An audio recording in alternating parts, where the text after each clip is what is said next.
సూర్యాపేటలో చూడండి, ఇది అవినీతికి డోకా లేని పేట. వైద్యారోగ్య శాఖలో అవినీతి కోట, ఆయా శాఖల అవినీతి పరుగులు. జిల్లాను గాలికి వదిలేసిన ప్రజాప్రతినిధులు, అధికారులు. అందిన కాడికి దోచుకోవటం, దాచుకోవటమే లక్ష్యం. అధికారుల తీరుపై ముక్కున వేలేసుకుంటున్న జిల్లా ప్రజానీకం. నిజంగానే ఏది ఏమైనా సరే కాంగ్రెస్ పార్టీ వచ్చిన దగ్గర నుంచి అధికారులు ఇష్టరాజ్యంగా సంపాదించుకుంటున్నారండి. ఎవరు పట్టించుకోవట్లా ఈ అధికారులు. పాత అధికారులే ఉన్నారు. వాళ్ళు మరి ప్రభుత్వానికి చెడ్డ పేరు తేవాలని చేస్తున్నారా, ఈ ప్రభుత్వం వాళ్ళపై నేను సరిగా పట్టించుకోవట్లేదు తెలియదు, కానీ విపరీతంగా అయిపోయింది. దట్లో సూర్యాపేటలో ఇంకెక్కువైందంట.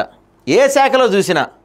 మొన్న చూశాంగా, మొన్న ఎక్కడో సిఐ డీజీపీ ఎవరో కలిసి 25 లక్షలకి ఎంతో డీల్ మాట్లాడుకొని 16 లక్షలకి సెటిల్ చేసుకున్నారంట ఫైనల్గా. నిన్న అది వచ్చింది. ఇప్పుడు ఇవాళ ఇంకోటి చూడండి ఇక్కడ.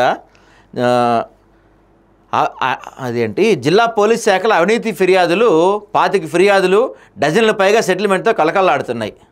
తాజాగా సోమవారం జిల్లాలో జరిగిన ఏసీబీ తనిఖీల్లో భాగంగా సూర్యాపేట పట్టణ సిఐ వీర్రాఘవులు, సూర్యాపేట సబ్ డివిజన్ అధికారి కె పార్థసారథి ఏసీబీ అధికారులకు చిక్కిన విషయం తెలిసిందే. డిఎస్పీ జిల్లాకు వచ్చి 40 రోజులు మాత్రమే అయిందంటండి. వీరి అవినీతి ఆకలికి చివరగా వారే బలి కావాల్సి వచ్చింది. చిన్న ఫిర్యాదులో వచ్చిన లక్షల్లో డిమాండ్ చేస్తూ, లేకుంటే అక్రమ కేసులు బనాయించి బయటికి రాకుండా చేస్తామని అపోజిషన్లో ఉన్న వ్యక్తులను పోలీసులు అల్లెత్తిస్తున్నారు. జిల్లాలో ఈ అధికారులే కాదు, చాలామంది సబ్ ఇన్స్పెక్టర్లు, ఇన్స్పెక్టర్లు అవినీతి ఎస్కాట్ వాహనంలా దూసుకుపోతుంది. టైర్ పంచర్ అయితే కానీ తెలీదు ప్రమాదం జరిగిందని, పట్టుబడితే కాదు అవినీతి జరిగిందని. ఎందుకంటే పట్టుబడినంత వరకు అందరూ దొరలే, ఒకసారి దొరికితేనే ఆడు ఎంత దొంగలో తెలిసింది. ఇక్కడ నాకు ఇంకో విషయం ఎప్పటి నుంచో నేను చాలా సందర్భాలుగా చెప్తున్నాను అండి. ఇప్పుడు ఇట్లాంటి వీళ్ళు దొరుకుతారు, ఏసీబీ అధికారులు దొరుకుతారు. మహా అయితే ఒక 6 నెలలు, సంవత్సరం సస్పెండ్ చేస్తారు, ఒక 2-3 ఇంక్రిమెంట్లు తగ్గిస్తారు, అంతే కదా. వాళ్ళ మీద ఏం యాక్షన్ ఉండదు కదా. గతంలో ఎంతమంది దగ్గర లంచాలు తీసుకుంటాడు అప్పటి వరకు ఆయన ఆ అధికారులు. ఇప్పుడు దొరికాడు, దొరకడం ఎన్ని ఉండి ఉంటాయి, దాంట్లో సంపాదన ఎంత ఉన్నది, ఎంతమంది అన్యాయం అయిపోయి ఉంటారు. కాబట్టి ఒక్కసారి ఏసీబీ దర్యాప్తులో దొరికితేనే వీళ్ళపైన సీరియస్ కేసులు పెట్టి లోపల వేయాలి, మరోసారి బయట రాకుండా. అప్పుడు అవి చూసి ఇంకో ప్రభుత్వ అధికారులు లంచం తీసుకుంటే భయపడతారు.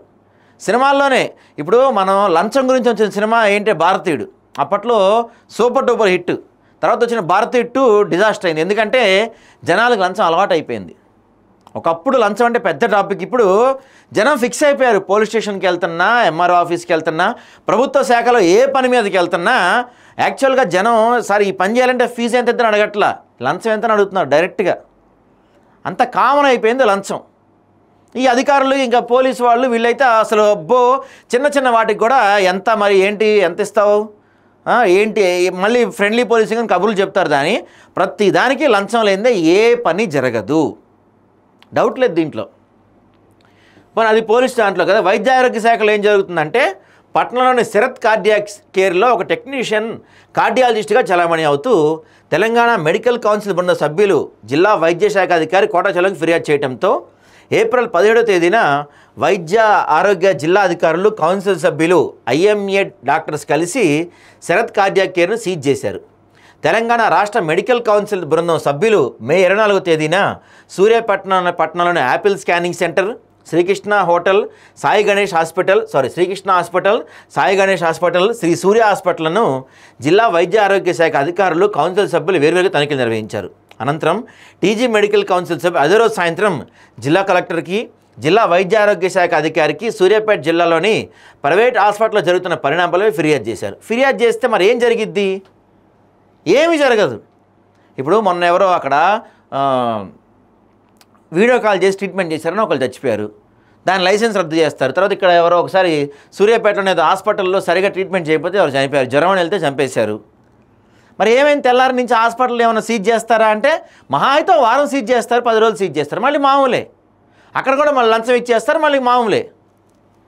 ఇదిగో ప్రైవేట్ హాస్పిటల్కి ఐఎంఏ డాక్టర్స్ కొందరు ఏప్రిల్ 29వ తేదీన Apple scanning centre, Srikrishna hospital, Sri Sai Ganesh హాస్పిటల్స్లో అర్హత లేని డాక్టర్లు ట్రీట్మెంట్ చేయిస్తున్నారని, వీరిపై శాఖాపరమైన చర్యలు తీసుకోవాలని సూర్యాపేట పట్టణ సిఐ డిఎస్పీకి ఫిర్యాదు చేశారు. ఈ ఫిర్యాదుతో పోలీసులు కొన్నంత బలం చేకూరినట్టయింది. ఇదే అదునుగా భావించిన సూర్యాపేట పట్టణ సిఐ రాఘవులు ప్రైవేట్ హాస్పిటల్ యాజమాన్యం, యాపిల్ స్కానింగ్ సెంటర్ నిర్వాహకుని సైతం విచారణ పేరుతో స్టేషన్కి పిలిచి సూర్యాపేట సబ్ డివిజన్ అధికారి కె పార్థసారథి దగ్గరికి వెళ్ళి మాట్లాడుకోవాలని సూచించారంట. విచారణ పేరుతో హాస్పిటల్ మేనేజ్మెంట్ వారిని సిఐ డిఎస్పీ బెదిరింపులకు గురి చేశారు. ప్రతిరోజు వారికి ఫోన్ చేసి స్టేషన్కి రావాలని, లేదంటే మరోలా ఉంటుందంటూ పోలీస్ స్టేషన్లో బెదిరింపులకు గురి చేశారు. హాస్పిటల్ మేనేజ్మెంట్ వారు సరిగా స్పందించడం లేదని పోలీసులు డైరెక్ట్గా ఆసుపత్రిలో పనిచేసే డాక్టర్ని టార్గెట్ చేసి వారికే ఫోన్ చేసి బెదిరింపులు దిగారంట. ఇప్పుడు హాస్పిటల్లో కొంత అవినీతి జరుగుతుంది, కొంత వాళ్ళకి లైసెన్స్ లేదో లేకపోతే సరైన క్వాలిఫికేషన్ ఉన్న డాక్టర్లు లేరని చెప్పి వీళ్ళంతా కలిసి ఒక రిపోర్ట్ ఇస్తే దానిపై చర్యలు తీసుకోవాల్సిన పోలీసులు చర్యలు పక్కన పెట్టేసి మరి ఏంది, ఎంత ఇస్తావు, సెటిల్మెంట్ ఎంత, నాకెంత, నీకెంత, బయట మాడుకుందాం అని చెప్పి దందాలు. రాకపోతే హాస్పిటల్లో డాక్టర్కి ఫోన్ చేసి కూడా బెదిరిస్తున్నారంట వీళ్ళు. 1,00,000 అంటే లెక్కలేదంటండి వీళ్ళకి. ఇదంతా ఒక ఎత్తు అయితే హాస్పిటల్పై చర్యలు తీసుకోకుండా ఉండాలన్నా, మీడియా సమావేశాలు పెట్టి మీ హాస్పిటల్ పేరు బయటికి చెప్పకుండా, సీజ్ కాకుండా చేసి స్టేషన్ బెయిల్ ఇచ్చేందుకు పెద్ద మొత్తంలో ముడుపులు ఇవ్వక తప్పదని బెదిరింపులు దిగారంట. యాపిల్ స్కానింగ్ సెంటర్ నిర్వాహకుల కంటే ముందేది పోలీస్ ఆఫీసర్లు వేరొక 2 ప్రైవేట్ హాస్పిటల్ యాజమాన్యం నుండి 20 లక్షలు డిమాండ్ చేసి 11 లక్షలు, మరో హాస్పిటల్ నుండి 12 లక్షల వరకు డిమాండ్ చేసి 5 లక్షలు తీసుకున్నారంట. ఆ తర్వాత స్కానింగ్ సెంటర్ నిర్వాహకుడు 25 లక్షలు డిమాండ్ చేసి 16 లక్షలకి బేరం కుదుర్చుకున్నారు. ఇక్కడ మనం చూస్తే ఈ 3 హాస్పిటల్సే. ఇదేంటి ఇక్కడ ఫస్ట్ ఒక హాస్పిటల్ దగ్గర 11 లక్షలు, 20 లక్షలు అడిగి 11 లక్షలకి ఫైనల్ అయింది. ఇంకో చోట 12 అడిగి 15కి ఫైన్. ఇక్కడ 16, ఈ 16 మొత్తం. అంటే ఇప్పుడు ఇదంతా బయటికి రాకపోతే 32 లక్షలతో సైలెంట్గా సెటిల్ అయిపోయేవాళ్ళు ఇద్దరు హ్యాపీగా. ఎంత బాగుందండి. 2-3 హాస్పిటల్స్ పట్టుకుంటే 32 లక్షలు నెలకి. ఇట్లాంటి నెలకు 2-3 తగిలినా హ్యాపీ. భలే ఉంది కదా వీళ్ళు దందా. ఒక ఫిర్యాదుదారుడితో కాకేల నిజ స్వరూపం బట్టబయలు. పోలీసుల అవినీతి ఆకలికి తట్టుకోలేని స్కానింగ్ సెంటర్ నిర్వాహకుడు చివరగా ఏసీబీ అధికారులను ఆశ్రయించడంతో సోమవారం సాయంత్రం సూర్యాపేట డివిజన్ స్థాయి అధికారి కార్యాలయంలో సోదాలు జరిపి సూర్యాపేట సిఐ వీర్రాఘవులు, డిఎస్పీ పార్థసారథిని పూర్తి స్థాయిలో విచారణ చేసి ఫిర్యాదుదారు నుండి 25 లక్షలు డిమాండ్ చేశామని, 16 లక్షలు డీల్ మాట్లాడుకుని ఒప్పుకున్నట్టు నల్గొండ ఏసీబీ డిఎస్పీ జగదీష్ చందర్ మీడియాకు తెలిపారు. ఇదండి. ఏదన్నా మాకు ఇక్కడ ఒక హాస్పిటల్లో ఇలా జరుగుతుందని చెప్పి కంప్లైంట్ చేస్తే దానిపైన చర్యలు తీసుకోవాల్సింది పోయి డీల్స్ మాడుకొని వచ్చుకున్నారు వీళ్ళంతా. ఇప్పుడు ఏంటంటే నేను చెప్పేది, ఇప్పుడు ఏసీబీ వాళ్ళు పట్టుకున్నారు. మరి ఈ పాత అమౌంట్లు ఏవి, అంతకుముందు ఇంకెన్ని హాస్పిటల్ దగ్గర తీసుకున్నారు, హోటల్స్ కానీ ఎంతమంది దగ్గర లంచాలు తీసుకున్నారు. అంటే లంచాలకి మరిగిపోయి ఉంటారు వీళ్ళ జీవితం మొత్తం. వీళ్ళని సస్పెండ్ చేసేయాలి, పూర్తిగా విధుల నుంచి తీసిపడేయాలి వీళ్ళని. అప్పుడు కానీ దారిలో గారు ఇట్లాంటి వాళ్ళు.